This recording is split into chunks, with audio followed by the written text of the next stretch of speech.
Baik, kepada Bu Kamalia sudah hadir. Oke, terima kasih Bu Yes. Fatul Jannah Yes. atas waktu dan tempatnya.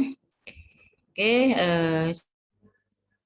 saya mau lihat ini para mahasiswa yang masuk di modul Nusantara, mohon diaktifkan videonya sebelum saya memulai materi yang akan saya sampaikan, refleksi salah satunya untuk saya karena masih belum semua ya, saya akan perkenalkan diri dulu. Saya Ibu Kamaliah dari Fakultas Pertanian dan Kehutanan, yang mana di sini saya sebagai dosen DTY Universitas Muhammadiyah Palangkaraya di jurusan Kehutanan. Untuk mempersingkat waktu, saya akan memaparkan dan merenungkan bagaimana tentang lingkungan yang ada di Kalimantan Tengah. Di sini di Kalimantan Tengah kita beragam jenis tumbuhan maupun tipe-tipe tanaman dan jenis tanahnya juga. Untuk mempersingkat waktu, saya akan menampilkan slide saya.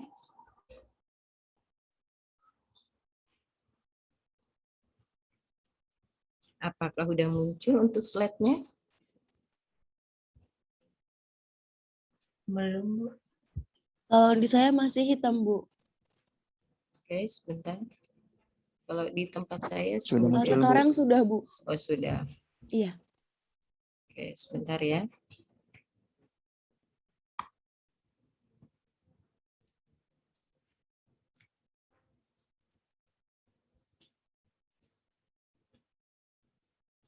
Sebentar.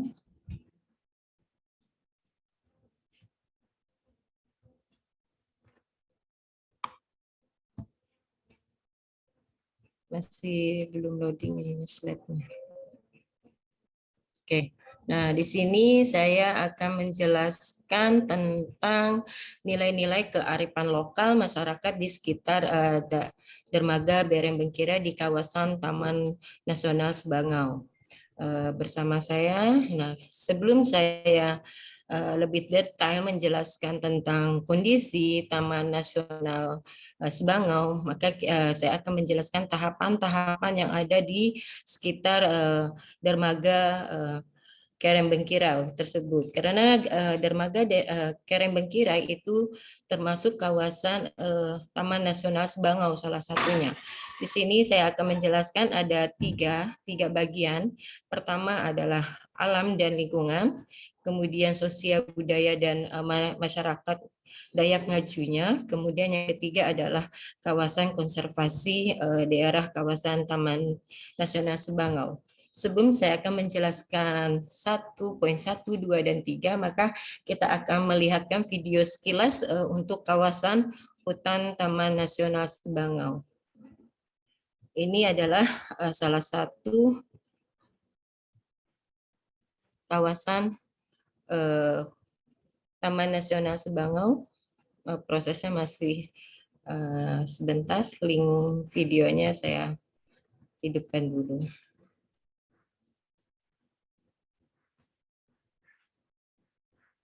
Ini apakah udah muncul untuk videonya? Nah, ini adalah salah satu kawasan daerah Gerempengkirai, kemudian kawasan Sebangau yang ada di Kalimantan Tengah. Ini adalah dia di kawasan hutan Sebangau ini, termasuk dia tanah airnya air hitam, jenisnya tipenya. Mohon disimak untuk videonya. Saya persilahkan dulu.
Mau ini apakah videonya masuk di tempat kalian?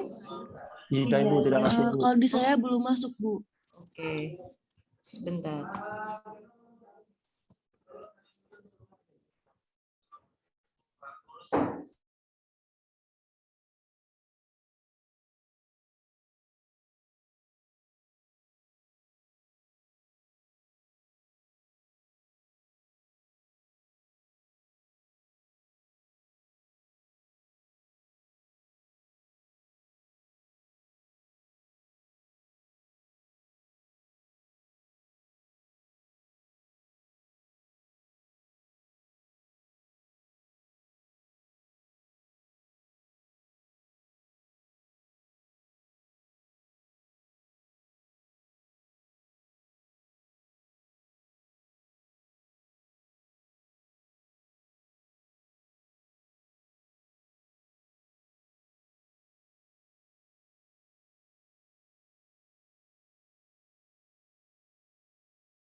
Atau karena videonya tidak bisa link, saya akan menjelaskan saja langsung ke bagian-bagian yang saya jelaskan tadi. Sebentar ya. Nah, di sini tadi ada 3 bagian tahap, yang mana di sini adalah suara saya apakah sudah masuk? Masuk, Ibu. Oke. Tadi kan ada 3 bagian, yang mana pertama adalah alam dan lingkungan. Di alam dan lingkungan di sini kita menjelaskan daerah kawasan Taman Nasional Sebangau, yang mana kalian bisa lihat di slide pertama ini ada hutan yang hijau, itu adalah salah satu kita ngambil dari satelit kawasan daerah Taman Nasional Sebangau, yang mana Taman Nasional Sebangau ini dia salah satunya adalah termasuk dermaga Kerembengkira. Kemudian di hutan Taman Sebangau ini juga dia memiliki jenis tipe hutan yang berbeda dengan hutan yang ada di Kalimantan Tengah. Khusus di kawasan hutan Sebangau, dia adalah termasuk hutan rawa gambut. Kenapa ya dikatakan hutan rawa gambut? Karena lokasi ini adalah jenis tipe tanahnya tergenang sama gambut, hampir sebagian besar di khususnya kota Palangkaraya, karena kami adalah di posisi yang di Palangkaraya, itu jenis ininya rawa gambut. Nah, maka di hutan Sebangau ini, Taman Nasional Sebangau ini, dia memiliki jenis hutan rawa gambut dengan tipe yang paling dalam jenis rawa gambutnya. Nomor 1 dari 3 provinsi, yang mana provinsi pertama adalah Kalimantan Tengah untuk kawasan hutan rawa gambutnya, yang kedua adalah provinsi daerah Sumatera, Pulau Sumatera, dan ketiga adalah di Papua. Tapi kalau di daerah Papua adalah dia jenis rawa gambutnya itu dia dangkal, yang mana jenis rawa gambut di daerah Papua itu berbeda sekali dengan provinsi Sumatera dan Kalimantan. Kemudian hutan rawa gambut ini juga khususnya di Taman Nasional Sebangau, dia adalah rawa gambut yang paling dalam. Kenapa dikatakan paling dalam? Karena kedalaman rawa gambutnya hampir 400 km dari permukaan tanah dia dalamnya. Makanya kalau dia pada musim kemarau mengalami kebakaran, itu tidak bisa dicegah dengan bantuan manusia, hanya sang penciptalah yang bisa meredah kawasan itu kalau lahannya udah terbakar, kalau rawa gambutnya terbakar. Makanya kalau di musim kemarau, khususnya di daerah Kalimantan Tengah, itu kawasan-kawasan rawa gambut yang ada gambutnya itu akan dijaga ekstra oleh para pemerintah maupun instansi Polri dan TNI. Karena dampaknya itu besar kalau terjadi kebakaran salah satunya. Karena gambut yang ada di kawasan, terutama di Taman Nasional Sebangau tadi, itu gambutnya dalam sekali. Tidak bisa kita cuma disiram dari permukaan atasnya, ternyata di bawah itu masih apinya itu masih menyala. Makanya dia kita di daerah Kalimantan itu contoh saja masyarakatnya untuk membuang puntung rokok itu dia diberikan sanksi karena gambut ini adalah sangat rentan sekali dia pada saat kemarau terbakar, mudah terbakar. Gesekan antara batu sama batu pun akan mengakibatkan kawasan itu bisa terbakar. Nah, kemudian untuk di Taman Sebangau ini juga dia ciri khasnya tempat rehabilitasi orang utan. Nah, nomor 2-nya dari Taman Nasional Tanjung Puting. Nah, ini kita di Kalimantan Tengah ada 2 hutan lindung, yang mana pertama adalah untuk skala internasional adalah di kawasan Tanjung Puting, yang mana itu dikelola oleh orang luar, tapi dinaungi oleh Kementerian KLHK kalau di Tanjung Puting. Sama saja dengan di Taman Nasional Sebangau. Kita di sini juga untuk habitatnya dilindungi sekali oleh orang-orang asing. Makanya donatur untuk habitat orangutan itu lebih besar dibandingkan manusianya. Kenapa kata saya bilangkan orangutan itu lebih besar untuk di donaturnya dibandingkan manusia? Karena saya kasih contoh saja hasil, biasanya saya sering kunjungan ke Taman Nasional, misal dari negara luar itu dia kita seperti menjual sih, kalau misalnya kan kita punya seperti ada LSM, atau kalau di sini naungan di Taman Nasional Sebangau ini ada dia mitranya dengan BNF, Borneo Natural Foundation. Itu adalah donatur utama dari peneliti yang spesiesnya tentang orang utan. Nah, itu dia dari orang luar negeri itu dia memilih, contoh namanya dia rimba. Nah, itu rimba itu dia punya donatur, punya orang tua angkat di luar negeri, yang mana orang angkatnya itu akan memberikan dana dia setiap bulannya. 1 hari untuk orang utan itu dia bisa mengeluarkan untuk makannya saja itu sekitar 1 juta bersama membayar pengasuhnya. 1 hari, bayangkan kalau 1 bulan, maka kalau kita hitung untuk habitat itu 1 bulan di 30 juta 1 spesies yang mendonaturkan dana mereka dari luar negeri. Sedangkan untuk manusianya tidak. Ya, manusia paling yang bekerja. Makanya kita itu kalau udah hewan itu ya sangat spesial bagi orang luar negeri dibandingkan manusianya. Tergantung kita lagi, manusianya saja untuk menjaga lingkungan biar di mereka tidak musnah dan anak cucu kita tetap melihat habitat yang ciri khasnya dari Kalimantan Tengah. Kemudian untuk di slide pertama, apakah ada yang ditanyakan untuk alam dan lingkungan? Sebentar, kok di slide saya tidak bergerak ya?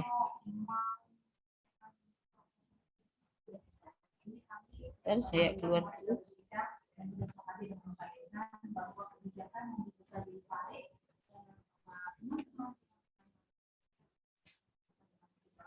Nah, ini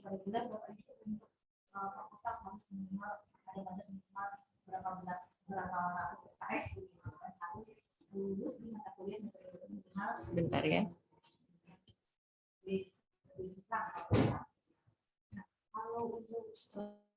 Nah ini. Nah, di sini juga lanjutan dari yang habitat tadi. Kemudian untuk daerah perairan, di khususnya daerah Berembekira dan kawasan hutan Sebangau itu adalah jenisnya dia habitatnya ikan tawar. Dan kalau jenis burung-burungan itu ciri khas ininya pingang, kemudian elang itu biasanya di daerah ininya. Kalau perairan di sini, kalau di Jawa itu ikan gabus, tapi kalau di sini terkenalnya adalah ikan haruan. Nah itu seperti itu. Itu adalah salah satu alam dan lingkungan yang ada di kawasan dermaga Berembekira dan di sekitarnya adalah Taman Nasional Sebangau. Nah kemudian untuk sosial budayanya di sini adalah masyarakatnya dia Dayaknya Dayak Ngaju. Kemudian ini biasanya terjadi tradisi-tradisi pada saat acara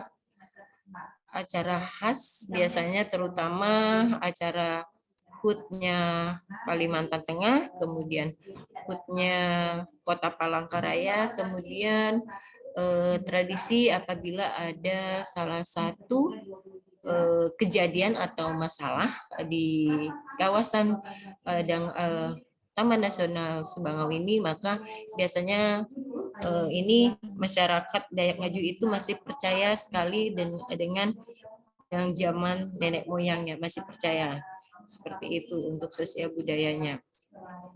Tarian-tariannya juga masih kental sekali dengan mistisnya seperti itu. Nah ini jenis suku Dayaknya biasanya kalau kita festival suku Dayak ini pada acara hari besar seperti HUT-nya Kalimantan Tengah. Nah itu semua jenis suku-suku yang ada di Kalimantan Tengah selain Dayak Ngaju itu ada lagi yang jenis Dayaknya dari Barito. Nah itu dia tipe jenis Dayaknya pakaiannya juga berbeda. Kalau ini emang khusus Dayak Ngaju pakaiannya, karena dia simbolnya adalah burung yang ada di atas kepalanya. Itu adalah kalau disebut di Kalimantan Tengah itu adalah pangerannya. Ada panglima burung sebutannya, ada panglima macam-macam lah. Kalau mistiknya itu masih ada, kental sekali di Kalimantan Tengah. Tapi jangan takut, di Kalimantan Tengah juga sudah modern untuk masyarakatnya. Tapi kalau kita ke daerah Barito itu masih tradisi-tradisi tradisionalnya itu masih mengacu dengan nenek moyangnya seperti itu. Kalau di daerah di Berembekira itu sudah ada berkombinasi di situ, sudah banyak suku yang ada di daerah Berembekira, tidak dominan lagi Dayak Ngaju, tapi ada kawasan-kawasan emang biasanya di sama masyarakat itu tidak boleh kita maksudnya dilarang lah, tidak boleh. Oh ini harusnya seperti ini. Biasanya tamu-tamu dari luar itu akan mengikuti aturan-aturan adat yang ada di Berembekira tersebut. Kemudian untuk agama dan budayanya, di sini ada sandung, ciri khasnya sandung mereka Dayak Ngaju seperti ini. Sebelumnya kan udah untuk refleksi sebelumnya kan pasti sudah menjelaskan simbol-simbol budaya yang ada di Kalimantan Tengah. Nah, ini adalah salah satu masih kawasan dermaga Berembekira. Penghasilan ekonominya itu ada dari perikanan, kemudian tempat wisata, karena di sana sekarang jadi tempat wisata dermaga Berembekira dengan ciri khas sungai hitamnya. Kenapa dikatakan sungai hitam? Karena dia tipenya tipe rawa gambut. Gambutnya itu ya ini.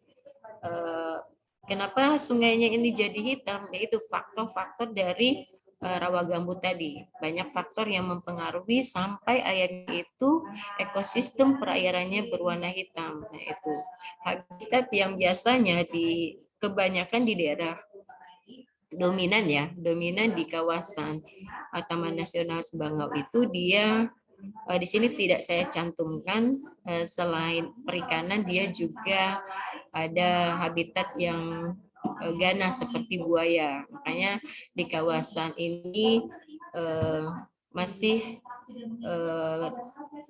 informasi dari masyarakat itu kalau dia ikannya masih banyak, maka habitat predatornya itu masih ada di situ. Memang terbukti kalau pada saat musim kemarau, buaya yang ada di kawasan Taman Nasional Sebangau itu akan muncul, dia akan berjemur. Tapi kalau dia musim penghujan, dia tidak muncul, dia berendam karena spesies jenis buaya itu dia akan memakan batu kalau dia sudah menceburkan dirinya ke dalam sungai, karena itulah untuk dia bisa lama dia akan hidup di dalam sungai. Makanya batu itu sebagai salah satu makanan untuk dia tahan hidup lama di dalam sungai. Itu kalau informasi dari artikel-artikel seperti itu juga cerita untuk habitat buaya, jenis buaya kenapa dia awet di dalam sungai, itu salah satunya adalah dia sebelum melakukan ke dalam sungai itu dia akan mencari jenis batuan yang akan dimakannya untuk dia bisa lama hidup di dalam air. Nah, ini ketergantungan dengan alam masyarakat. Masyarakat di daerah Berembengkirai, dia itu masih tergantung dengan alam. Kenapa? Karena penghasilan mereka dari ekonominya itu adalah nelayan atau dia perikanan daerah kawasan Berembengkirai tersebut.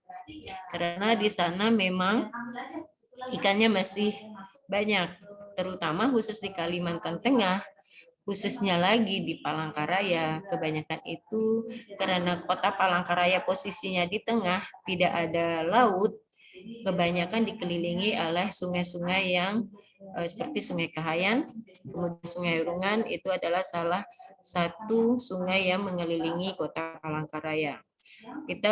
Posisi saya sekarang adalah di Palangkaraya, yang mana lokasi ini adalah dikelilingi oleh sungai-sungai besar yang ada di Palangkaraya. Nah, ini adalah kawasan konservasi Taman Nasional Sebangau. Kalau kalian lihat mencari informasi di internet itu biasanya dijelaskan berapa hektar kawasan konservasi hutan Sebangau.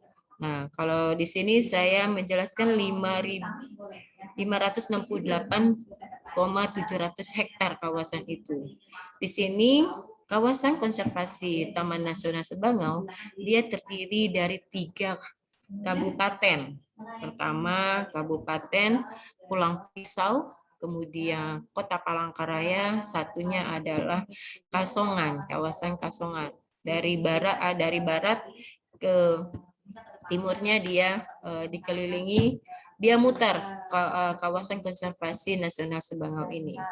Kemudian sesuai dengan SK Kementerian, nah ini hutan Sebangau ini ya sudah saya sebutkan tadi 568,700 hektar kawasannya, luas sekali. Kalau dibandingkan Pulau Jawa itu tidak seberapanya. Makanya di Kalimantan Tengah ini masih rumah-rumah itu jarang karena masih banyak hutannya. Tapi ya dominannya perkebunan sawit. Kalau sudah kita ke arah barat, dia itu dominannya sawit ininya. Tapi kalau masih ke daerah Barito, kemudian daerah ini masih kawasan dia hutannya masih lebat. Salah satunya yang diprogramkan pemerintah mau pemindahan ibu kota negara itu. Nah, itu juga ada pro dan kontraknya. Seperti itu. Nah, ini batasan-batasan aktivitas masyarakat untuk di kawasan di sana itu dibatasin karena di sana adalah salah satu binaan luar negeri juga yang jelas tentang Taman Nasional Sebangau ini dikelola bukan dari negara kita saja, makanya kita di sana batasan aktivitas itu dipantau sama pemerintah baik pusat maupun daerah, karena di sana adalah salah satu kawasan kawasan hutan Sebangau, karena habitat tumbuhan yang ini baik tumbuhan maupun hewannya dilindungi. Misal seperti penemuan orang utan. Nah, itu biasanya kita itu dikarantina dulu sebelum dilepaskan ke kawasan Taman Nasional tadi. Nah, itu adalah sering sekali batasan-batasan untuk masyarakat aktivitas masyarakat itu dipantau terus sama mereka pemerintah Kalimantan Tengah. Kemudian di sini saya menjelaskan konfliknya juga, konflik yang biasanya terjadi di kawasan Taman Nasional tadi. Nah, itu karena gara-gara ada dibatasin aktivitasnya, terjadilah konflik atau terjadilah antara masyarakat dengan pemerintah. Biasanya salah satu contoh itu lahan, biasanya seperti itu. Makanya biasanya masyarakat itu kalau udah dongkol sama dengan pemerintah, ya tidak diturutin kemauannya. Makanya ada kawasan-kawasan yang biasanya di lahan itu dibakar oleh masyarakat. Makanya sekarang pemerintah itu mencari ide, mereka itu merubah mindsetnya, tidak lagi tergantung dengan yang membakar hutan tadi. Makanya diberikanlah di daerah Dermaga Berempira itu jadikan ekowisata, khususnya Sungai Hitamnya tadi, ciri khasnya seperti itu. Nah, ini slide saya. Kalau ini ada video juga pembanding, tapi karena tidak bisa ditampilkan dengan seperti video yang tadi, maka saya cuma menjelaskan sekilas antara perbedaan Taman Nasional Sebangau sama kawasan khusus daerah KHDTK Muku Baru. Di sini adalah kawasan khusus, hutannya itu berbeda tipenya dibandingkan Taman Nasional. Kalau daerah Muku Baru, dia satu wilayah juga dengan Palangkaraya, cuma beda tipe, dia agak ke atas dibandingkan Taman Nasional. Kalau KHDTK Muku Baru ini dia lokasinya di dataran tinggi. Di sana jenis tipenya juga beda. Dia termasuk hutannya hutan kerangas. Seperti itu. Nah, ini dari saya untuk refleksi kalian, apakah ada yang ditanyakan, karena kita hari ini akan mengupas bagaimana sih lingkungan yang baik, terus bagaimana kita menjaganya biar tidak musnah atau tidak hancur oleh manusia. Salah satunya kita harus peduli dengan lingkungan. Nah, seperti itu. Terima kasih. Apakah ada yang kita diskusi aja di sini, karena kawasan hutan Dermaga Berempira itu adalah kawasan yang termasuk di kawasan lindung dia. Kenapa kawasan lindung? Karena di situ ada Taman Nasional Sebangau, yang mana isi habitatnya itu yang dilindungi oleh oleh pemerintah kota maupun pusat dan luar negeri, yang mana donaturnya itu kebanyakan dari luar negeri, salah satunya seperti itu.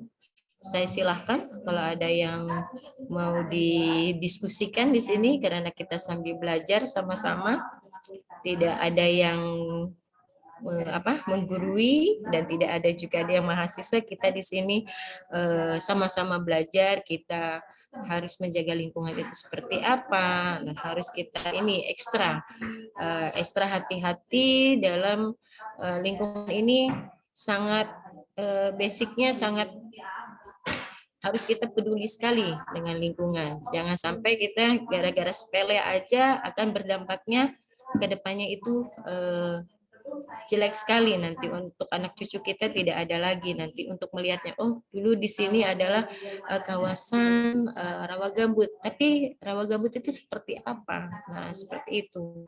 Saya akan buka diskusinya, saya persilahkan. dari peserta modul Nusantara untuk menanyakan dari refleksi saya hari ini. Silahkan.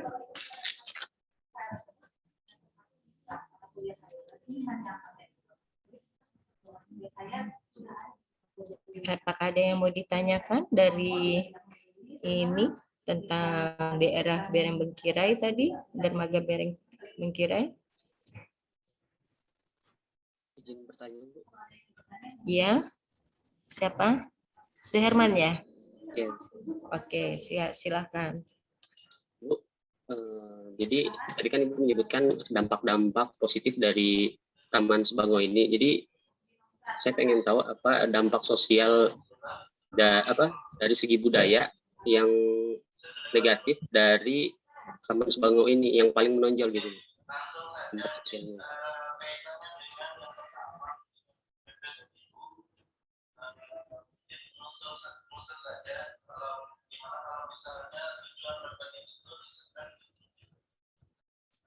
Oke, apakah ada lagi? Saya tampung dulu. Ini tadi Suherman sudah menanyakan dampak positifnya sudah saya jelaskan. Untuk yang dampak negatif, untuk bagian sosialnya seperti apa ya? Begitu ya Suherman ya? Mohon maaf Ibu, saya izin bertanya. Iya. Oke, terima kasih Ibu atas kesempatannya. Sebelumnya perkenalkan nama saya Sri Lestari dan mohon maaf saya tidak dapat menghidupkan kamera karena sedang terkendala sinyal. Saya ingin bertanya Bu, tadi kan dijelaskan bahwa di daerah Palangkaraya itu memang banyak terdapat lahan gambut seperti itu ya Bu ya? Iya. Saya ingin bertanya apakah ada kayak pengaruh gitu Bu antara masyarakat yang hidup di sekitar lahan gambut dengan yang tidak itu, apakah berbeda gitu Bu dari segi sosial atau kebudayaannya begitu. Terima kasih Ibu. Oke. Kemudian satu lagi saya berikan waktu.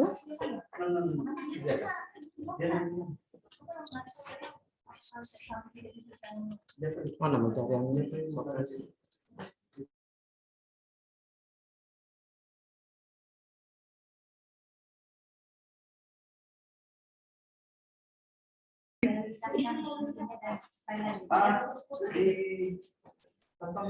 Saya persilahkan satu lagi.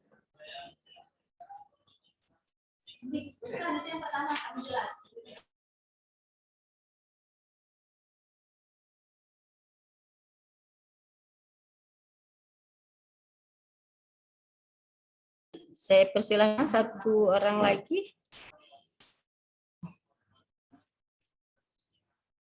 Atau tidak ada?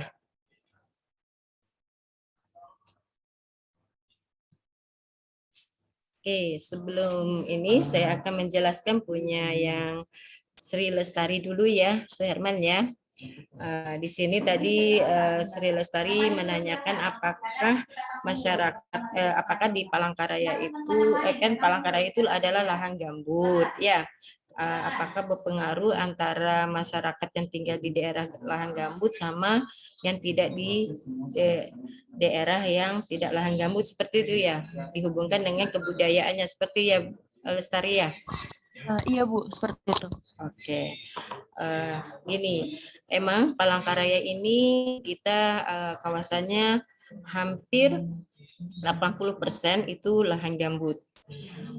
Tapi sebagian tipe jenis lahan gambut itu bermacam-macam, tapi tidak saya akan menjelaskan dulu tipe lahan gambut yang ada di Kalimantan Tengah, di mana di Kalimantan Tengah ini tipenya khusus seperti daerah Taman Nasional Sebangau itu dia jenis gambutnya itu dalam sekali. Nah, seperti itu. Kemudian kalau untuk kita maju naik ke atas dari Taman Nasional seperti di Kota Palangkarayanya, dia tipenya itu lahan gambut, tapi dia ada pasirnya. Disebut di situ adalah lahan berpasir, gambut lahan berpasir. Naik ke ada ciri khas lagi di Kalimantan Tengah itu adalah dia karena dengan Bukit Tangkilingnya itu adalah salah satu budaya aset budaya yang mana dikenal di situ adalah tempat bertapanya Cilikriwut, pendirinya pencetusnya Kalimantan Tengah. Nah, itu di situ ada bukit namanya Tangkiling. Itu adalah kawasannya juga dia tidak bergambut. Nah, dia kawasannya berbatuan kalau daerah ke atasnya, ke dataran tingginya. Di sini saya akan menjelaskan antara kawasan khusus Kota Palangkarayanya sama dataran masyarakat yang tinggal di daerah gambut. Untuk di daerah gambut tidak ada bedanya untuk pengaruh budayanya. Cuman untuk bangunannya saja yang biasanya. Maksudnya ini seperti ini. Kawasan kalau kita mau membangun rumah di daerah yang berawa gambut itu banyak perlakuan yang harus kita lakukan dibandingkan dengan yang gambut berpasir tadi seperti itu.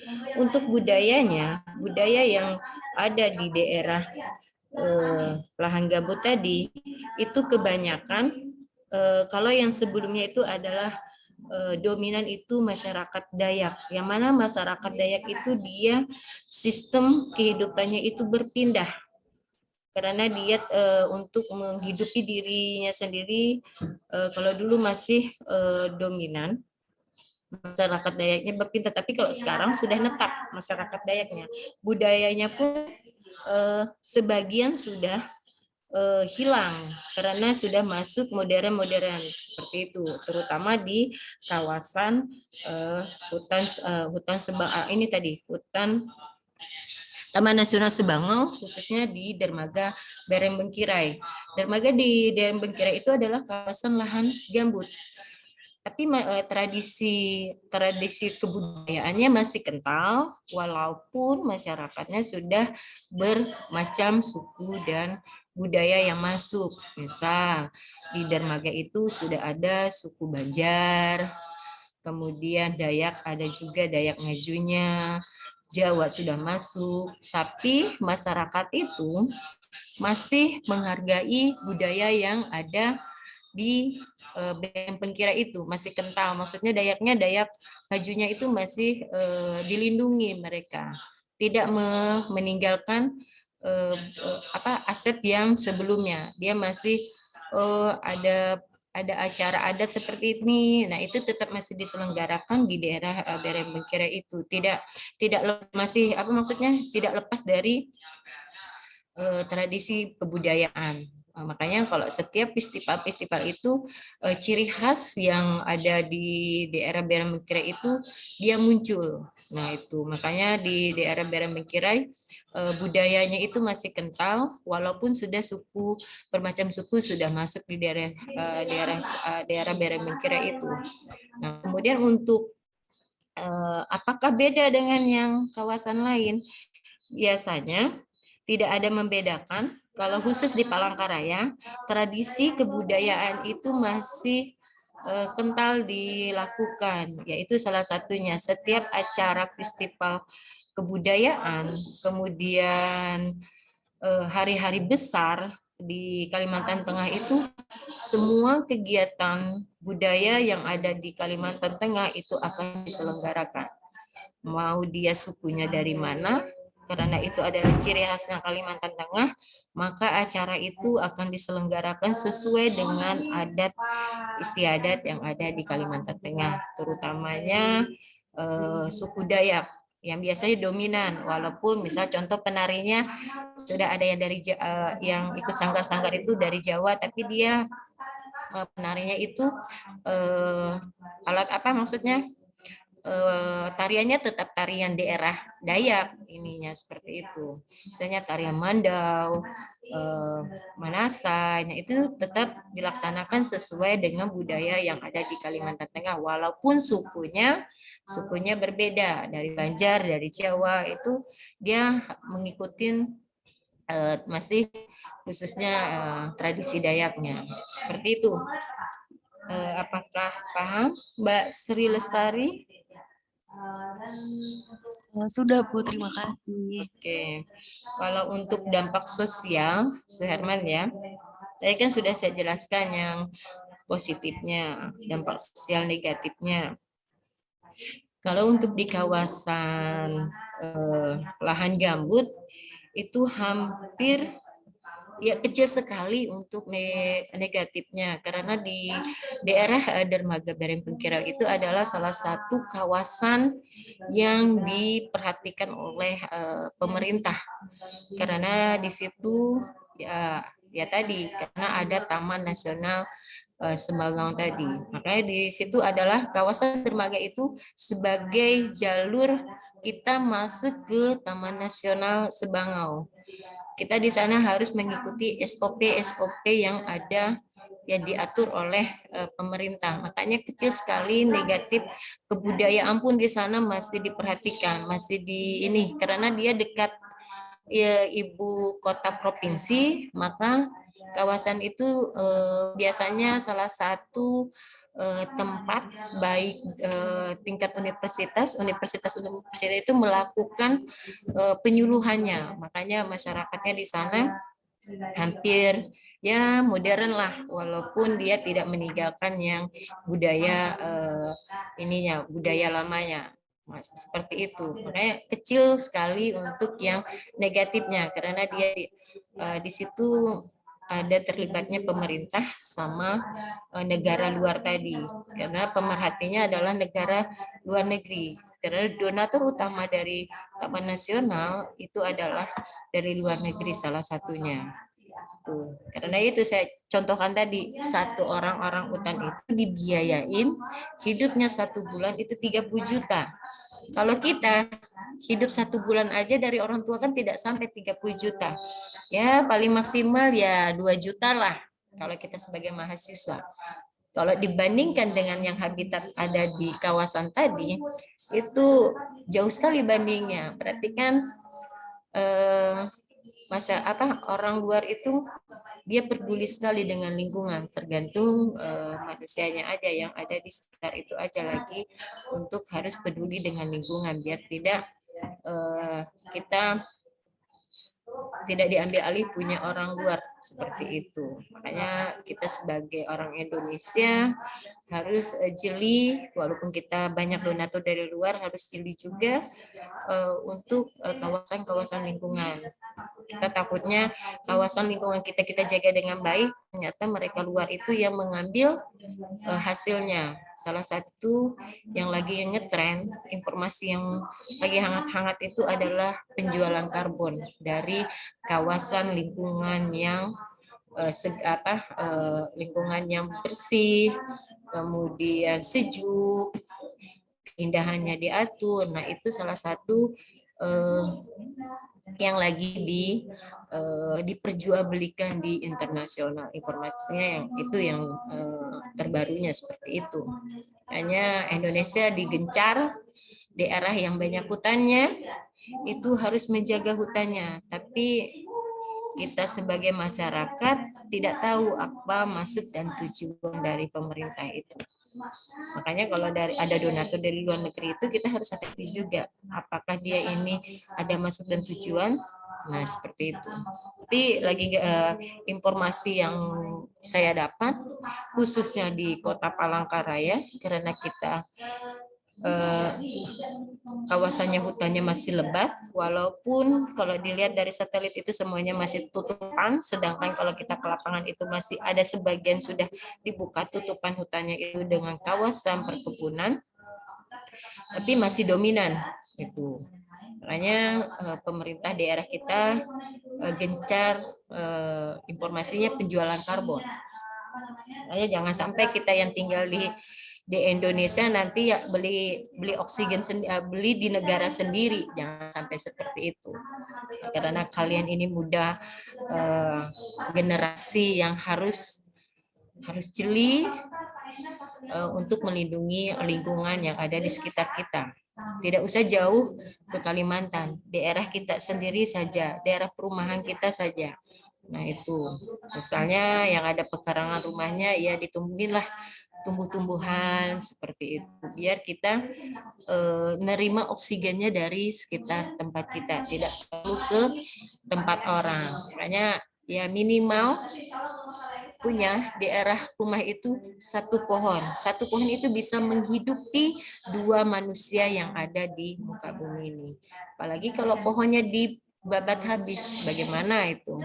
Kita bisa malah membeli oksigen nanti ke luar negeri. Nah, seperti itu. Makanya kalau kami di orang kehutanan itu rumahnya ya minimal punya satu pohon jenis tanaman seperti yang bisa menghasilkan ya tanam buah rambutan. Nah, itu kan bisa satu pohon itu bisa menghidupi 2 makhluk hidup. Misalnya manusia tadi salah satu contohnya seperti itu. Herman ada ini untuk yang negatifnya tipis sekali di daerah dermaga Berembekira di kawasan Taman Nasional Sebangau. Seperti itu, Herman ada yang mau ditanyakan lagi? Baik, terima kasih. Ada yang mau ditanyakan atau dari Arinjani ini?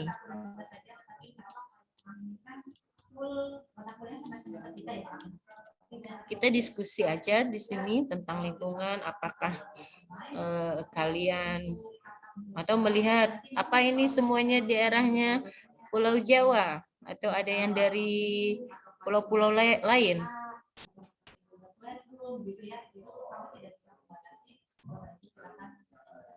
Selamat pagi Bu, izin bertanya.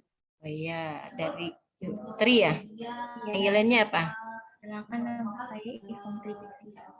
Ya. Saya mau tanya Bu. Agak kurang jelas ininya. Bisa dilepas maskernya enggak? Halo Bu. Ya. Ya, saya mau tanya, apa manfaat ekonomi yang diperoleh dari lahan gambut? Terus bagaimana menjaga pelestarian lahan gambut tersendiri? Terima kasih. Manfaat ekonomi lahan gambut ya tadi ya? Ya, Tri. Iya, manfaat lahan gambut. Manfaat ekonomi yang diperoleh ekonomi. dari lahan gambut dan bagaimana menjaga kelestariannya. Terima kasih. Iya. Oke, ada lagi yang mau ditanyakan? Ayo, Budianto. Atau saya list satu-satu. Dia bertanya. Mau bertanya, Iya, Salsabila, ya. apakah di Kalimantan itu maksudnya perbandingan antara tanah biasa dan tanah gambut di Kalimantan itu berapa, Ibu? Kurang jelas pertanyaannya, putus tadi. Iya, Mbak. Perbandingan antara gambut dan tanah biasa di Kalimantan itu berapa banding berapa? Oke, saya jawab dulu ya dua mahasiswa ini, yang mana tadi untuk Tria manfaatnya lahan gambut untuk ekonomi. Manfaat lahan gambut secara ekonomi untuk di daerah sana, dia salah satunya adalah perikanan. Nah, di sana karena masih gambutnya natural alami, maka ikan-ikan yang ada di daerah sana masih banyak. Makanya masyarakat untuk di daerah sana itu penghasilnya ikan yang dijual ke pasar yang ada di Palangkaraya, khususnya ikan tawar. Itu ikan yang sungai lah. Tidak, kalau di Palangkaraya jarang sekali ada ikan laut. Misalnya ikan segar kayak tenggiri, ikan pari itu tidak ada di Palangkaraya. Adanya kalau jenis ikan laut itu dia datangnya dari Banjarmasin atau dari kabupaten sebelahnya, dari Sampit. Kalau Banjarmasin kan provinsi, Banjarmasin mensuplai ke kota Palangkaraya. Karena di Palangkaraya ini kita posisinya di tengah. Maka kalau untuk lahan gambut itu ciri khasnya itu dia ikan sungai. Nah, untuk di ekonomi daerah gambut itu dia ikannya masih banyak, makanya masyarakat di daerah Berembekira itu dominannya penghasilannya ya dari perikanan. Jenis-jenis ikan pun bervariasi di sana. Kemudian untuk ekonominya kebanyakan kalau ikannya yang segarnya tidak laku, maka dia akan dibuat jadi ikan kering biasanya. Ikan kering haruan. Kalau di Jawa ikan haruan itu disebutnya ikan gabus. Nah, seperti itu. Nah, kalau manfaatnya masih ini untuk lahan gambut itu kalau kita jaga lestari, maka habitat yang ada di lahan gambut itu dia tidak akan terganggu, maka penghasilan untuk perikanan tetap ya ini kalau siklusnya ini kan tetap berjalan, dia muter seperti itu, tidak ada perubahan. Tapi kalau udah mulai ada terjadi campur tangan manusia di situ, maka dampaknya besar sekali. Tapi untuk kawasan dermaga Bereng Bengkirai itu sama Taman Nasional tadi, karena dia adalah salah satu ciri khasnya Kota Palangkaraya. Nah, maka daerah itu dijaga sekali sama pemerintah. Kenapa dijaga? Ya itu tadi kata saya, karena di dalam di daerah Dermaga Berengke itu dia salah satu kawasan nasional, Taman Nasional Sebangau tadi. Dia masuk kawasan Taman Nasional. Makanya sama pemerintah itu masyarakatnya itu dipantau, tidak asal aja. Seperti itu. Maka di kawasan sana itu terkenal dia dengan tanah hitamnya. Tanah hitam kenapa disebut tanah hitam? Yaitu karena terjadi oleh gambut tadi, airnya itu. Tapi kalau kita angkat, dia berwarnanya seperti merah, ya seperti lihat kalau air dari akar-akaran. Nah seperti itu jenis tanahnya jenis airnya yang ada di Dermaga Kerembengkirai. Karena dia masih kawasan lahan gambut. Kemudian yang pertanyaan dari Salsabila Mutiara, perbandingan gambut dengan yang tanah biasa ya tadi ya, berapa perbandingannya? Kalau untuk di Palangkaraya, khususnya kalau di Taman Nasional, kita tidak bisa membandingkan 1 banding berapa. Karena bayangkan saja, kawasan itu pada saat kalau dia hujan, dia akan terendam. Apalagi kalau manusia yang melewatin daerah yang gambutnya dalam tadi yang 400 km dari permukaan tanah, bayangkan aja tuh kalau kita tidak ada alat bantu melihat itu, ya kita bisa tidak muncul lagi. Makanya kalau di Kalimantan Tengah itu ada istilah tanah isap. Tanah isap, tapi di sini bukan tanah isap yang tanah yang ini, karena gambut itu kalau dia terendam tidak ada dasarnya. Seperti itu, terutama daerah kawasan hutan Taman Nasional Sebangau. Nah itu makanya kalau udah musim hujan, masyarakat itu biasanya dia menggunakan alat bantu seperti kelotok atau orang getek. Nah itu dia tidak berani yang langsung main turun terjun langsung, makanya dia tidak ada dasarnya. Nah, kalau untuk dibandingkan tidak bisa dibandingkan kecuali kita membandingkan dengan dataran tinggi. Misalnya contoh kayak di UTN KHDTK Muku Baru yang dikelola oleh Universitas Muhammadiyah. Di sana adalah dia jenisnya gambut berpasir, karena kita kupas, kita cangkul lah kalau bahasanya kami di Kuta Selatan itu kita kupas gambutnya itu dia akan ketemu pasir, maka dia dangkal kemudian pasir. Tapi kalau kita tanamin tidak bisa juga. Kalau jenis gambut berpasir itu ditanami bermacam spesies tumbuhan, dia tidak akan tumbuh. Dia ada perlakuannya seperti itu. Kalau di daerah Sebangau,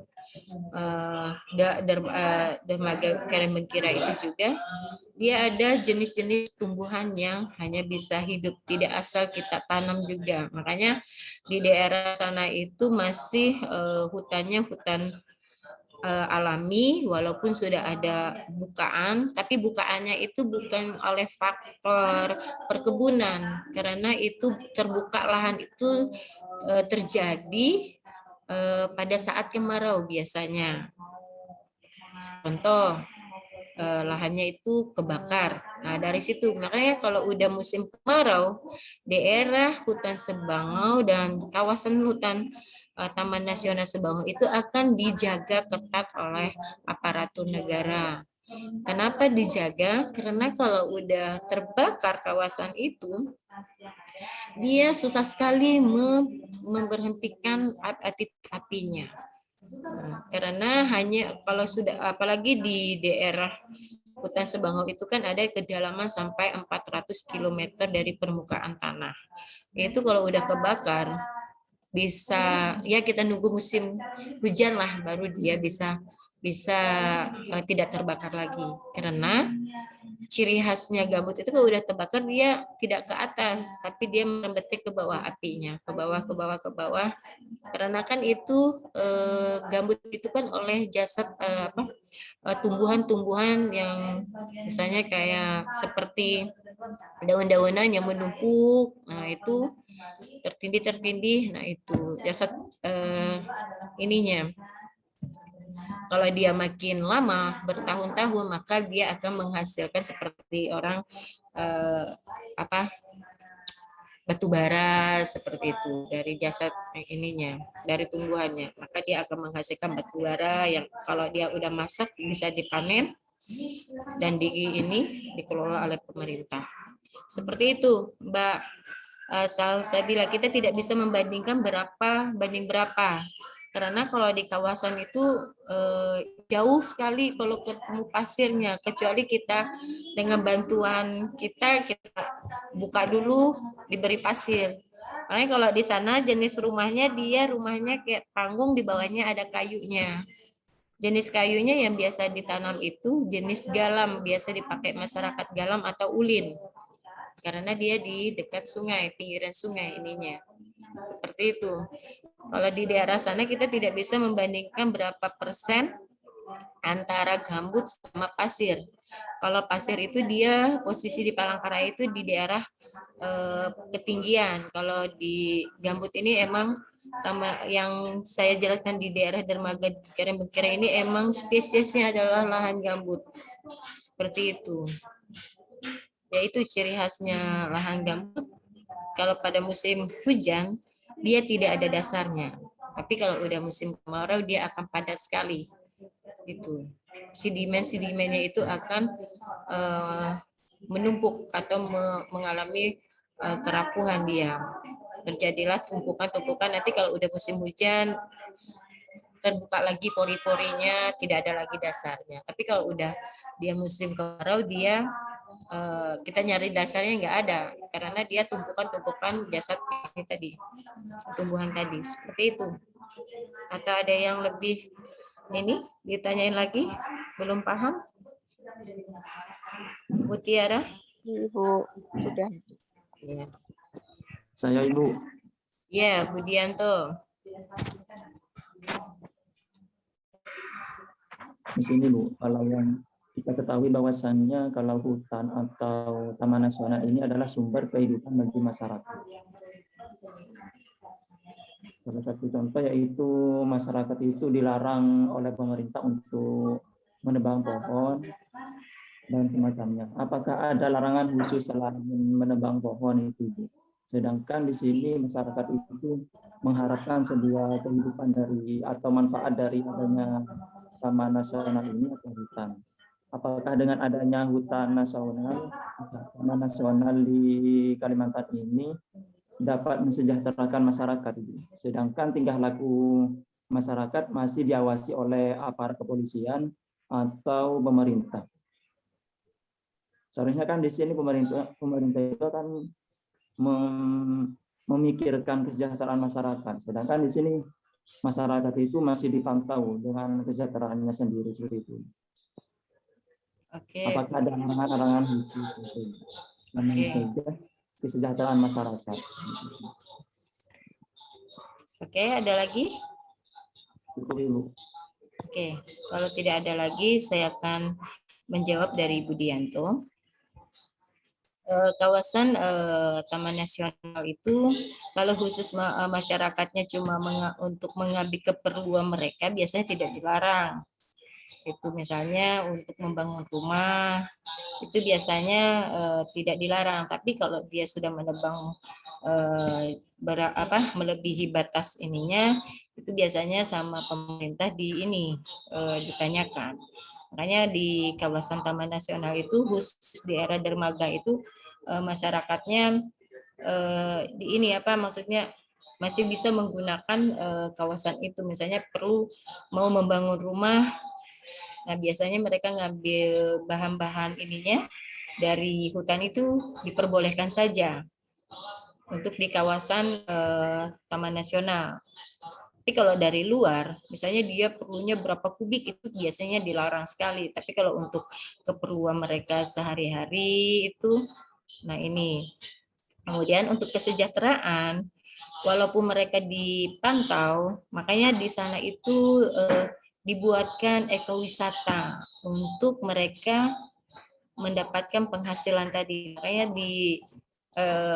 di judul saya itu adalah Dermaga Berembengkira, itu adalah salah satu tempat wisatanya yang mana ini oleh Taman Nasional, dalam lingkupnya Taman Nasional Berembengkira ini Taman Nasional Sebangau, seperti itu. Makanya kita di masyarakatnya itu walaupun dipantau di ini, tapi masih diberi kelonggaran mereka. Tidak langsung yang ketat sekali walaupun dijaga aparat, tapi dia tidak tetap longgar, cuma aktivitasnya itu dipantau seperti itu, tidak yang langsung dijaga. Mereka mau ini ya enggak, mereka tetap aktivitasnya tetap berjalan seperti biasa, ekonominya seperti biasa, tidak ada kendala mau kehidupan seperti apa, tapi secukupnya seperlu mereka yang diinginkan, yaitu mereka mengambil dari hutan yang ada itu, tapi tidak merusak hutan tersebut, seperti itu. Karena di hutan Sebangau itu salah satunya tadi ada yang habitat memang dilindungi oleh negara kita. Ciri khasnya Pulau Sumatera dan Kalimantan Tengah itu adalah orang hutannya. Nah itu makanya walaupun mereka dijaga sama aparat, ya itu mereka tetap perekonomian, kehidupan sehari-hari mereka itu ya netral saja, tidak tertekan ya gitu loh. Walaupun ada dasar-dasar yang mengatur mereka, harus tidak boleh ini, tidak boleh ini. Makanya di daerah Dermaga Berembengkira itu sering ada penyuluhan dari akademis, misalnya mereka penghasilannya perikanan, contoh ikan seluang, misalnya musim penghujan itu kan akan menghasilkan banyak ikan seluang. Nah itu dari bagian akademis dari universitas itu dia akan bikin UKM. Oh ikan seluang ini bisa dibuat apa ya? Misalnya dijadikan ikan yang kering dijual jadi bingkisan, makanya ada souvenir atau ini dari ikan seluang seperti itu. Kemudian kelakai, nah itu tumbuhannya kan banyak kelakai kalau di daerah ciri khas.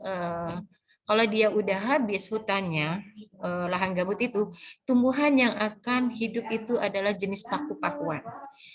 Kalimantan Tengah itu adalah terkenal dengan jenis paku-pakuannya. Kalau disebut kami itu adalah kelakai di sini. Kalau di bahasa Indonesianya yang jenis paku-pakuan yang berwarnanya merah. Nah, kalau orang Kalimantan Tengah itu enak sekali. Nah, dibuat. Nah, itu sampai dibuat dia bentuk keripik atau peyek kelakai, ciri khasnya Kalimantan, seperti itu Kalimantan Tengah. Karena di daerah kawasan gambut itu kalau udah hutannya habis, maka dia akan tumbuh hanya bisa paku-pakuan. Kecuali kita ada uji spesies yang tumbuhan di situ baru bisa kita menanami jenis pohon-pohonan. Itu pun ada perlakuannya kalau kita menanam jenis pohon-pohonan yang lahan gambutnya yang sudah terbakar, seperti itu. Seperti itu Bu Dianto. Walaupun mereka dipantau, tapi aktivitas mereka ini tetap berjalan seperti biasa. Dengan catatan tadi ya, kalau dia perlu kayu untuk kehidupan sehari-hari, biasanya itu sama pemerintah penanggung jawab Taman Nasional Sebangau itu tidak masalah. Yang penting dia tidak merusak habitat yang ada di sana. Jenis kayu yang diambil pun biasanya disarankan sama mereka. Kalau di sana misalnya ada ulin, tidak dibolehkan mereka menebang ulin karena ulin adalah salah satu tumbuhan yang langka, makanya dia dilarang ditebang biasanya. Biasanya yang meranti, bengkirai itu biasanya sama pengelola Taman Nasional Sebangau itu diperbolehkan aja nebang. Nah, itu. Tapi masyarakat itu di sana masih percaya dengan tradisi ini yang lama. Makanya masyarakat percaya dengan maka mereka menjaga sekali lingkungan. Jangan sampai lingkungan itu rusak. Makanya kalau mereka menebang hutan atau kayu di daerah sana, maka dampaknya dia tidak akan mendapatkan penghasilan yang sebelumnya banyak, maka dia sedikit. Karena di daerah sana itu dia adalah penghasilnya ikan di dermaga itu. Maka mereka menjaga sekali kawasan itu jangan sampai rusak. Salah satunya menebang pohon. Seperti itu. Makanya kalau di daerah sana itu dia menjaga sekali untuk kawasan untuk penghasilan, mereka mikirnya untuk penghasilan kehidupan mereka sih kalau di daerah Bengkira, karena yaitu dapat penyuluhan tadi dari akademis tadi. Makanya masyarakat di sana tidak terlalu tergantung dengan hutannya, mereka malahan menjaga hutannya. Tuh. Dominan juga di sana itu dia jenis rasau. Rasau itu ciri khasnya adalah habitat yang sering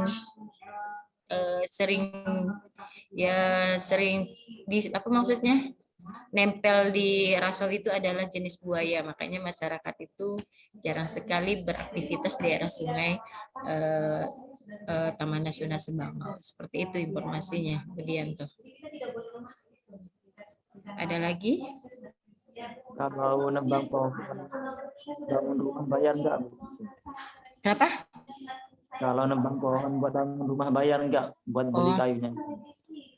Enggak sih kalau dia diizinkan sama Taman Sebangau, tapi kalau daerah Bengkira itu, dermaga itu kebanyakan dia tidak menggunakan kayu dari hutan Taman Sebangau, tapi daerah belinya dari daerah Kasongan gitu. Emang ada mebel-mebel sendiri yang jualan kayu bukan dari kawasan itu. Kebanyakan mereka melindungi sih. Sepengetahuan saya pada saat yang ekspedisi terakhir 2020 itu yang saya mendampingin mahasiswa dari Inggris, itu emang masyarakatnya peduli sekali. Mereka itu antusias menjelaskan dengan orang asing walaupun nggak tahu orang asing itu paham apa enggaknya. Nah, kita kan punya transitnya, orang masyarakat itu dia menjelaskan ini, nanti dari pentransit dari negara itu dia menjelaskan. Nah, seperti itu. Makanya dia kalau udah ada kunjungan dari mahasiswa, ekspedisi mahasiswa luar negeri, itu masyarakatnya antusiasinya semangat sekali. Tapi kita tidak tahu ya apakah faktornya karena melihat bule-bule, kan nggak tahu juga. Kan jarang sekali bule-bule main ke situ, kecuali bule-bule yang penelitian yang ada di kawasan Taman Nasional. Kalau sudah ekspedisi, bule-bulenya itu tidak satu dua, dia rombongan sampai ratusan. Biasanya kami dari Fakultas Kehutanan mendampingin juga seperti itu. Tuh. Kalau untuk ini enggak masalah. Kalau diizinkan dari Taman Nasionalnya ngambil kayu dibolehin saja, tapi khusus masyarakat di daerah dermaga Bengkirai. Itu. Seperti itu Budianto. Ibu, terima kasih. Ya. Atau Suherman ada yang ditanyain lagi? Sri atau Novia?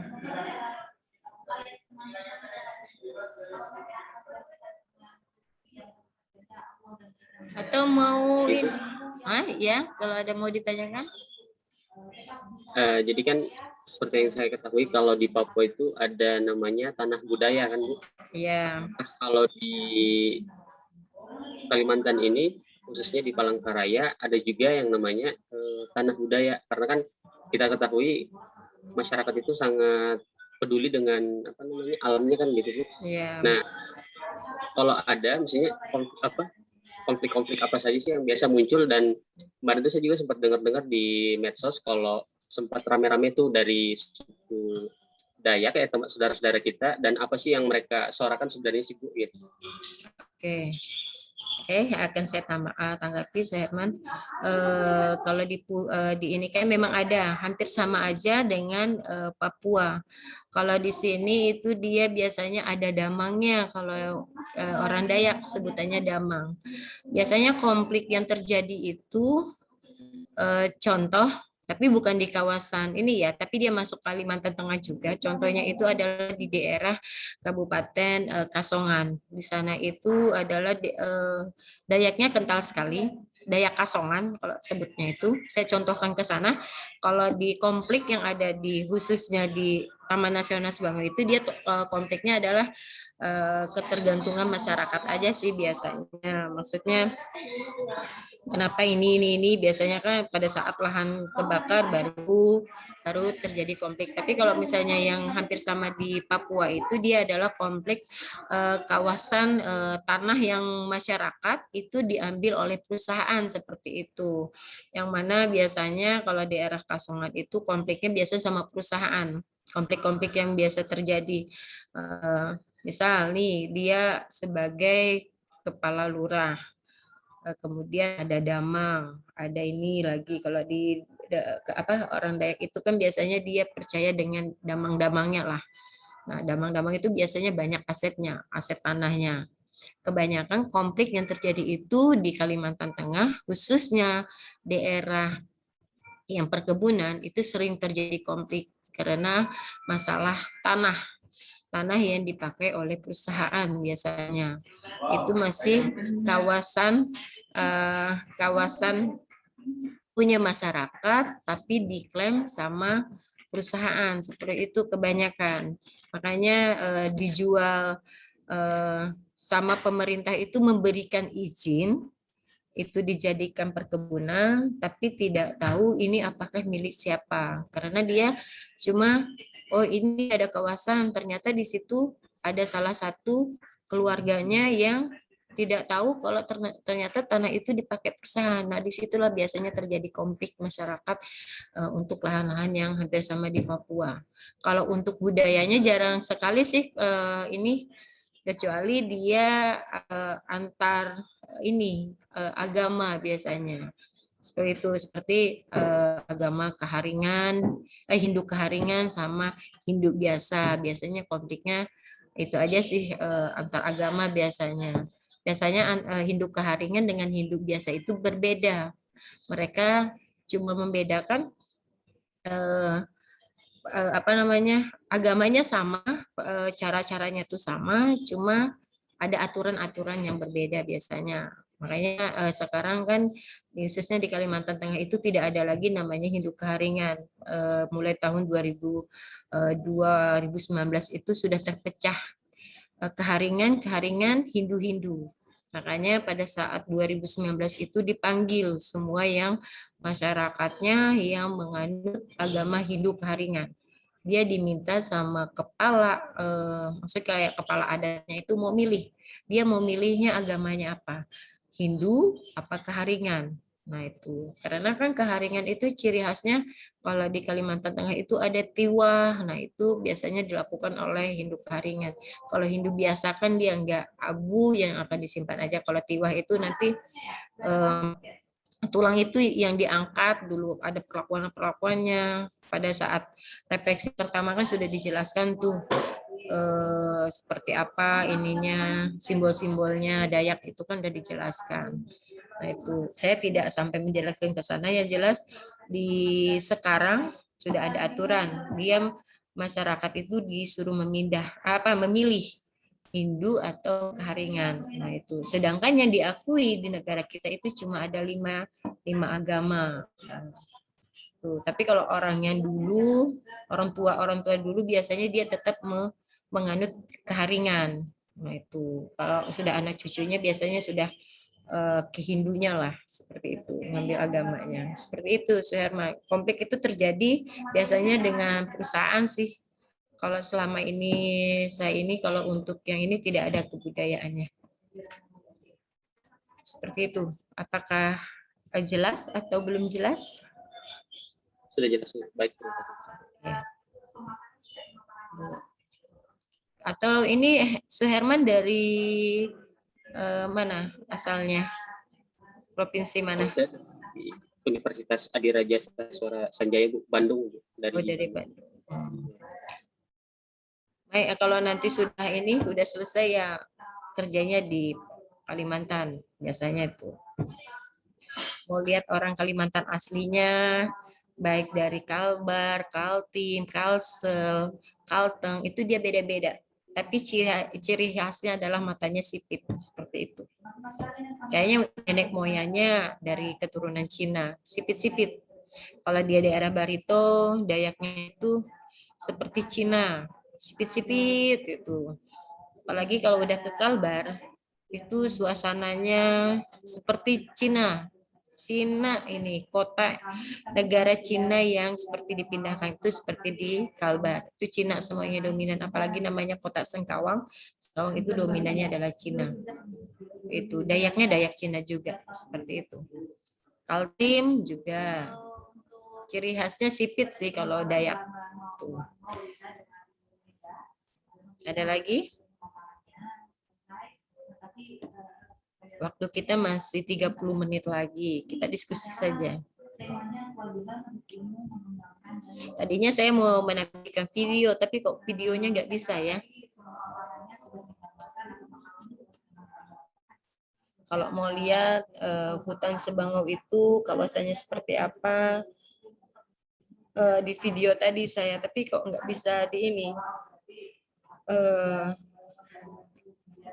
Di YouTube sebentar, coba saya ini di YouTube ya, bisa nggak dibuka di YouTube?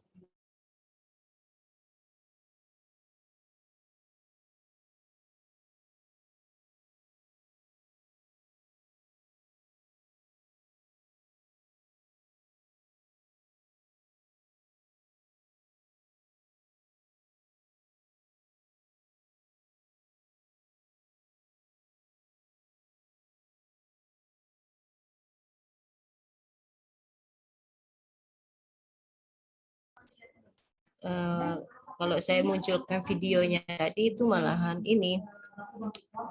apa namanya, diskusi kita bisa lebih menarik karena kawasannya itu dilihat dari kita sudah misalnya nih dari Pulau Jawa yang biasanya mau kunjungan ke Taman Nasional itu dari bandara itu udah kelihatan, dari atas itu udah kelihatan, turun kita lihat ininya kondisi masyarakatnya, sudah masuk, turun dari bandara kita mau ke daerah dermaga itu, suasananya udah beda karena kan ke provinsi yang masih tidak padat, tidak macet itu hanya di Kalimantan Tengah. Kenapa? Kenapa saya bilang tidak padat? Karena antar kabupaten itu jauh juga. Kemudian khususnya di Palangkaraya itu penghasilannya pendidikan sama kantor pegawai saja, 2 itu aja khusus di Palangkaraya. Kalau dibandingkan di provinsi lain, misalnya di Kalimantan Selatan, Kaltim, Kalbar, Utara itu dia udah maju. Ininya sudah emang ekonominya baik, dia dari pertambangan, perkebunannya, itu yang membedakan antara Kalimantan Tengah dengan provinsi-provinsi tetangganya. Kalimantan Tengah ini ada ibu kota yang di tengah-tengah posisinya, tidak ada laut, cuma dikelilingi sungai-sungai besar yang ada di Kalimantan Tengah. Contoh, Kalimantan Tengah itu sungainya Sungai Kahayan. Nah, itu kita di jalur Palangkaraya inilah karena Sungai Kahayan. Ke hulunya Sungai Kahayan, kita muaranya itu adalah Sungai Rungan. Tidak jauh dari Palangkaraya ada Sungai Rungan. Kita di Palangkaraya ini dikelilingi sungai. Kemudian Palangkaraya juga dikelilingi sungai kecil tadi, yaitu sungai di daerah Taman Nasional itu. Sebutnya adalah Sungai Berembengkirai. Seperti itu. Kita anak kotanya dikelilingi sungai, tidak ada yang ininya. Maka investasi yang tidak terlalu menonjol lah. Ibu kota, tapi penduduknya sedikit Kalimantan Tengah ini. Maka tidak ada macet. Seperti itu. Makanya kalau kita mau ke bandara, mau ada perjalanan dinas itu, ininya waktunya cepat. Tidak ini. Makanya kalau kita masuk ke kawasan video tadi seandainya sudah saya tampilkan, bisa ditampilkan itu, suasananya sejuk, alam, ya pengennya nggak pulang. Contohnya saya juga kalau ke Sebangau, saya nggak terlalu betah di sana karena hewan-hewannya itu seperti nyamuknya itu beda dengan di KHDTK punya Universitas Muhammadiyah. Kalau di sana nyamuknya kecil tapi apa ya namanya, gatalnya itu lama sekali. Kalau misalnya kita digigit nyamuk kan pasti bentol-bentol tuh. Kalau di sana bentolnya pelan-pelan, terus dia lama lagi sembuhnya. Karena dia itu tadi jenis tanahnya tanah lahan gambut tadi. Itu biasanya salah satu faktor yang mempengaruhi untuk makanannya juga kan nyamuk. Selain kalau darah kan ya kecuali ada manusia yang berkunjung ke Taman Nasional itu. Habitatnya juga beda dengan walaupun dia satu kawasan Kalimantan Tengah, tipenya tipe Taman Nasional Sebangau itu dengan KHDTK Muku Baru yang dikelola Universitas Muhammadiyah itu juga dia beda tipenya. Walaupun dia lahan gambut juga, lahan gambut berpasir sama hutan kerangas. Hutan kerangas itu dia bertipe jenis kayu-kayuan yang tumbuhnya yang kelas 2, kelas 3, seperti itu. Kalau di daerah Sebangau itu kebanyakan dia memang jenis tumbuhannya memang sudah ini tertentu. Kebanyakan dia ditumbuh jenis jambu-jambuan, kemudian rasau. Pernah dengar rasau? Atau dia yang berduri sih jenisnya itu? Perdu, tanaman perdu. Itu biasanya spesies yang ada di Sebangau itu jenis perdu, dia rasau biasanya. Kemudian pohon galam. Kalau pohon galam itu hampir mirip dengan pohon kayu putih, minyak kayu putih. Kalau di Pulau Jawa itu pohon minyak kayu putih, kalau Kalimantan punya juga pohon minyak kayu putih, ya itu pohon galam. Bisa nanti dilihat di internet galam itu seperti apa. Kalau daunnya itu bisa menghasilkan minyak kayu putih juga, hampir mirip. Dia satu spesies, cuma dia tempat tumbuhnya di lahan gambut. Seperti itu. Kemudian tumi yang biasanya tumbuh di daerah gambut. Kalau di kehutanan biasanya kita menjelaskan secara detail untuk dendrologinya ke mahasiswa. Mulai dari tipe tanahnya sampai suplemen yang akan diperoleh tumbuhan itu, baik di dataran lahan gambut seperti apa, lahan gambut berpasir seperti apa. Kalau kita di kuliah itu dendrologinya, dosen dendrologinya akan menjelaskan secara detail. Karena saya bukan dosen dendrologi, ya sekilas-sekilas lah membaca ini. Saya kan dosennya teknologi yang akan mengolah hasil hutan itu.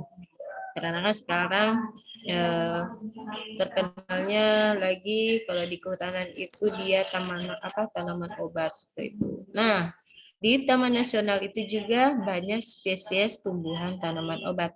Tapi kita tidak bisa mengambil di sana. Yaitu salah satunya kita mau ngambil ngambil tumbuhan itu harus kita izin ke penanggung jawab Taman Nasional itu. Kalau kita mengambil seperti ikan juga, kita ngambil ikan, masyarakat ngambil ikan di daerah sana, itu biasanya izin juga ke penanggung jawab Taman Nasional. Seperti itu, karena Taman Nasional Sebangau itu adalah sebagai indikatornya. Jangan sampai rusak di kawasan taman itu. Kalau dia bagus di kawasan itu, maka di daerah hilirnya, di daerah dermaga itu dia akan aman untuk penghasil perikanannya. Jenis ikan-ikan itu banyak di dermaga itu selain ikan gabus tadi. Kalau di sini ada namanya ikan mihau, tapi saya lupa bahasa latinnya. Kayak ikan sepat itu ciri khasnya. Kemudian ikan seluang, ikan toman. Nah, itu ciri khas biasanya di sungai yang warnanya hitam. Itu hitam oleh faktor yang gambut tadi, sedimen-sedimen yang ini. Tapi kalau kita angkat air yang hitam tadi, dia warnanya seperti kuning kemerah-merahan. Itu seperti air akar. Kalau kita ke daerah hulunya, misalnya ke Taman Nasional Sebangau, kita jarang sekali minum air yang jernih, maksudnya air putih. Biasa kita kalau ke lapangan itu minumnya airnya air yang dari akar-akaran yang langsung bisa diminum. Seperti itu. Kalau dari informasi masyarakat, minum air itu awet muda katanya. Dan segar, maksudnya staminanya kuat. Infonya seperti itu, tapi belum ada uji penelitian sih. Biasanya kalau ada yang kesehatan mau ujinya boleh, karena kebanyakan masyarakat kalau dia sudah masuk ke hutan, apa yang ada di hutan itulah yang mereka makan, minum juga. Makanya masyarakat di sana di dataran Kerembengkira itu masih percaya, misalnya kalau kita ditinggal di hutan, kalau binatang itu bisa makan, berarti manusia itu bisa makan tumbuhan itu. Seperti itu. Makanya budayanya di daerah Kerembengkira itu masih percaya dengan tradisi nenek moyangnya. Walaupun sudah banyak suku-suku yang masuk di daerah sana. Seperti itu. Kalau ke kawasan itu, kawasan hutan Sebangau, asik sekali, menarik sekali kawasannya. Bisa pengen tidak mau ke kota. Rileks, benar-benar rileks, enak, kemudian tidak diganggu sama bunyi handphone. Benar-benar kita hilanglah sinyal. Memang hidup, benar-benar hidup, menikmatin hidup lah kalau sudah kita masuk hutan. Salah satunya saya, tapi tidak tahu yang lain kan. Karena kita bisa mempreskan, mendapatkan energi yang negatif di sana. Kenapa saya katakan energi negatif di hutan? Karena tidak ada faktor yang mempengaruhi. Kalau kita hidup di kota, energi positif yang kita dapat. Seperti itu. Makanya kebisingan itu salah satu mempengaruhi energi positif kita. Makanya kita kalau mau sehat terus ya harus seimbang antara energi positif maupun negatif kita. Yaitu keseimbangannya itu tadi, kita kerjanya di kota, nanti harus ya, makanya kalau orang Jakarta itu kan weekend, minggu pekan itu dia mencari energi negatifnya tadi untuk menyeimbangi energi positif yang mereka kerjakan selama dia 1 minggu. Negatifnya harus dikembalikan, harus fresh lagi. Itu adalah disebut energi negatif. Kita harus mendapatkan ini kesegaran lagi lah, relax. Mengembalikan otak yang penuh tadi harus dikurangin dengan cara bersantai-santai ke puncak kalau orang di Jakarta. Kalau kami di Kalimantan ya maunya ya ke hutan. Kalau sudah pusing di kampus nih karena orang kehutanan ya mainnya ke hutan. 3 hari tidur di hutan, tidak menerima bunyi tangtung-tangtung, bunyi WA. Nah itu benar-benar memang benar asik, menyenangkan. Seperti itu. Kapan kita Ya, ya Budianto. Makanya Ya, kalau sebagai pengaruh. jadi mahasiswa jangan terlalu banyak pikiran, rileks aja, ya kan? Ya Budianto, kenapa? Ya, semoga cepat luring Ibu, biar bisa ke hutan Taman Ya. Nasional. Kalau kami sering ini kering ke hutan karena membawa kami karena mahasiswanya kami batasin. Kalau perkuliahan kita daring, tapi kalau udah praktek kita luring. Kita mainnya ekspedisi biasanya. Mengenal dengan alam, bagaimana mereka ini. Makanya kalau punya tanaman itu dekat rumah itu jangan disakitin. Seperti kita juga jangan disakitin kan seperti itu. Makanya kalau saya udah ngeliat ada pohon yang diberi apa namanya? Ditempelin WC gitu. Itu kan menyakitin pohon itu. Dia kan hidup juga seperti kita. Makanya kalau kelihatan orang luar negeri itu di ini mereka marah sekali, pohon diberi cat itu segala dimarahin. Apalagi diberi paku, dia juga hidup seperti kita. Nah, seperti itu. Makanya kalau orang luar itu dia dengan lingkungan itu diperhatikan sekali. Kalau kalian mau yang lebih sejuk tuh di ya sekitar kalian lah untuk relax, untuk menenangkan, misalnya lagi banyak masalah nih. Nah, itu biasanya relax. Ada kalian amatin aja, misalnya di situ ada di depan kos, misalnya tinggal di kos. Ada rumput. Coba kalian renungkan, di rumput itu ada apa? Ada tanaman, ada binatangnya.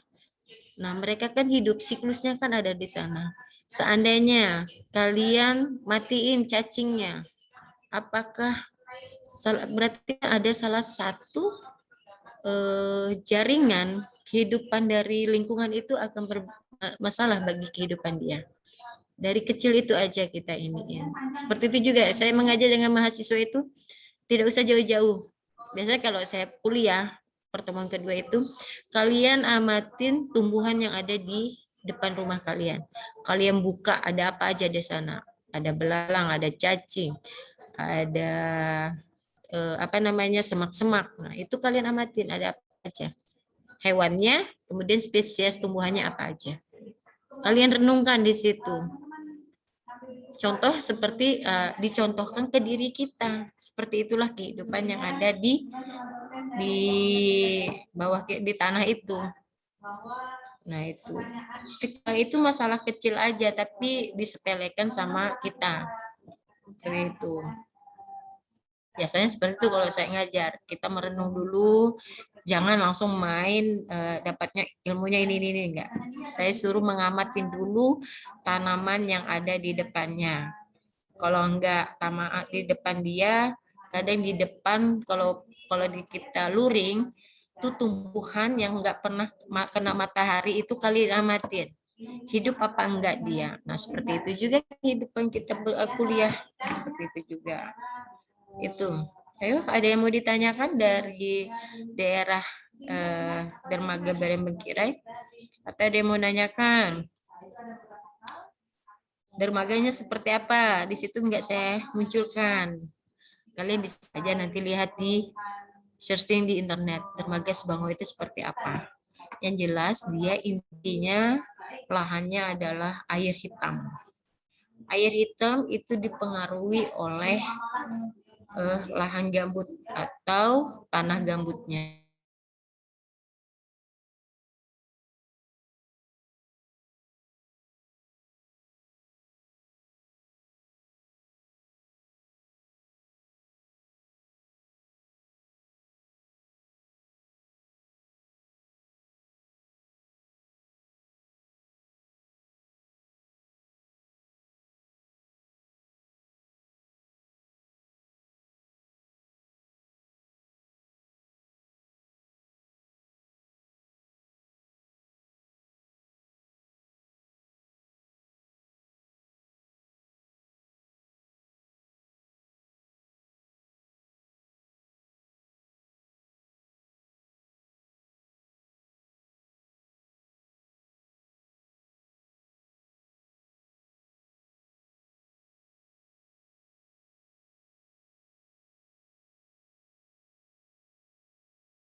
Mohon maaf, ada gangguan koneksi sebentar. Harap ditunggu sebentar.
Oke, maaf.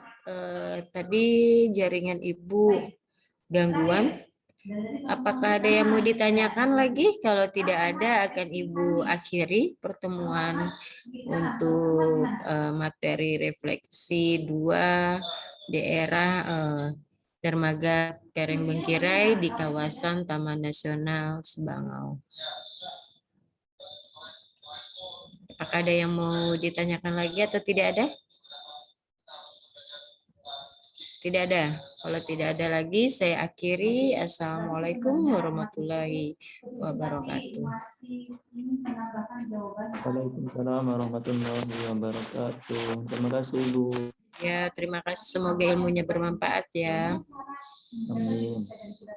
Saya live langsung ya. Terima kasih, Bu.